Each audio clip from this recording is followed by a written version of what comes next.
Many, many years ago lived an emperor who thought so much of new clothes that he spent all his money in order to attain them.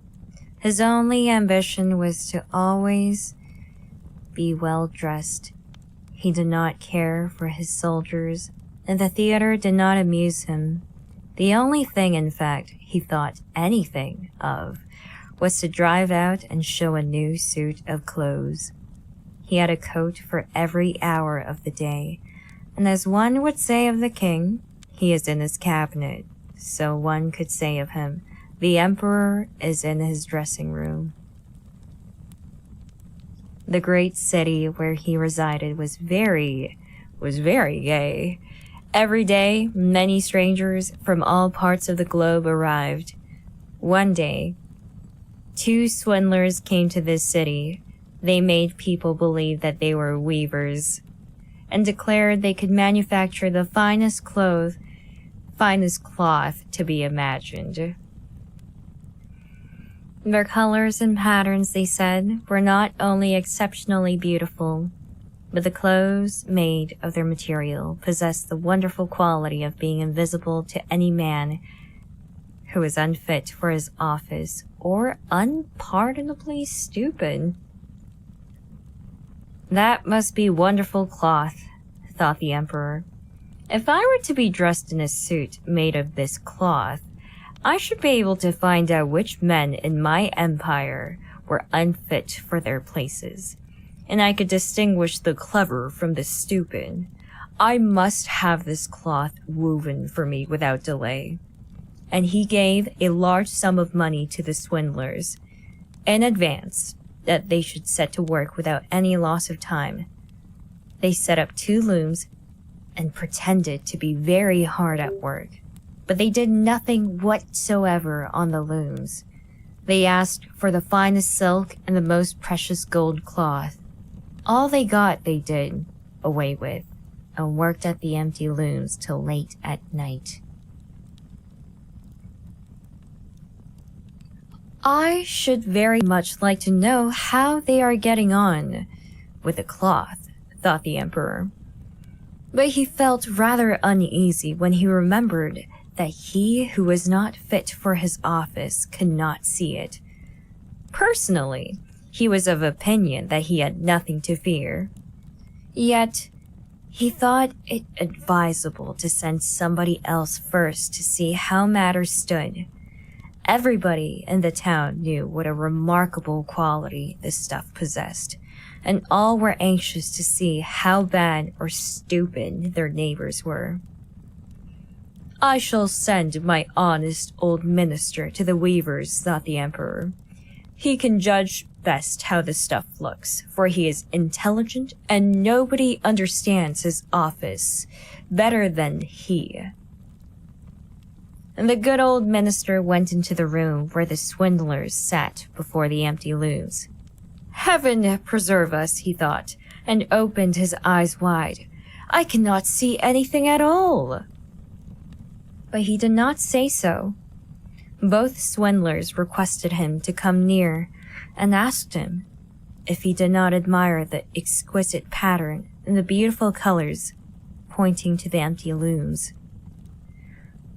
The poor old minister tried his very best, but he could see nothing, for there was nothing to be seen. Oh dear, he thought. Can I be so stupid?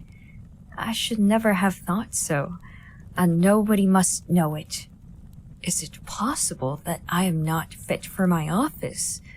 No, I cannot say that I was unable to see the cloth.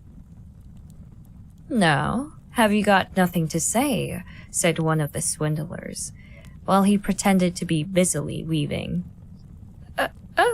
It is very pretty, exceedingly beautiful, replied the old minister, looking through his glasses. What a beautiful pattern! What brilliant colors! I shall tell the emperor that I like the cloth very much. We are pleased to hear that, said the 2 weavers, and described to him the colors and explained the curious pattern. The old minister listened attentively, that he might relate to the emperor what they said, and so he did. Now the swindlers asked for more money, silk, and gold cloth, which they required for weaving. They kept everything for themselves, and not a thread came near the loom, but they continued, as hitherto, to work at the empty looms. Soon afterwards, the emperor sent another honest courtier to the weavers to see how they were getting on, and if the cloth was nearly finished. Like the old minister, he looked. Oh, it's hitherto. Aha. I was confused. It was one word. Haha. Anyway. Like the old minister, he looked and looked, but could see nothing, as there was nothing to be seen. Is it not a beautiful piece of cloth? Asked the two swindlers, showing and explaining the magnificent pattern, which, however, did not exist. I am not stupid, said the man. It is therefore my good appointment for which I am not fit. It is very strange, but I must not let anyone know it. And he praised the cloth, which he did not see, and expressed his joy at the beautiful colors and the fine pattern. It is very excellent, he said to the emperor. Everybody in the whole town talked about the precious cloth. At last, the emperor wished to see it himself, while it was still on the loom. With a number of courtiers, including the two who had already been there, he went to the two clever swindlers, who now worked as hard as they could, but without using any thread. Is it not magnificent? Said the two old statesmen who had been there before. Your Majesty must admire the colors and the pattern. And then they pointed to the empty looms, for they imagined the others could see the cloth. What is this? Thought the emperor. I do not see anything at all. That is terrible. Am I stupid? Am I unfit to be emperor? That would indeed be the most dreadful thing that could happen to me. Really, he said, turning to the weavers, your cloth has our most gracious approval. And nodding contentedly, he looked at the empty loom, for he did not like to say that he saw nothing. All his attendants who were with him looked and looked, and although they could not see anything more than the others, they said, like the emperor, "It is very beautiful." And all advised him to wear the new magnificent clothes at a great procession, which was soon to take place. It is magnificent, beautiful, excellent, one heard them say. Everybody seemed to be delighted, and the emperor appointed the two swindlers imperial court weavers. The whole night previous to the day on which the procession was to take place, the swindlers pretended to work and burned more than 16 candles. People should see that they were busy to finish the emperor's new suit. They pretended to take the cloth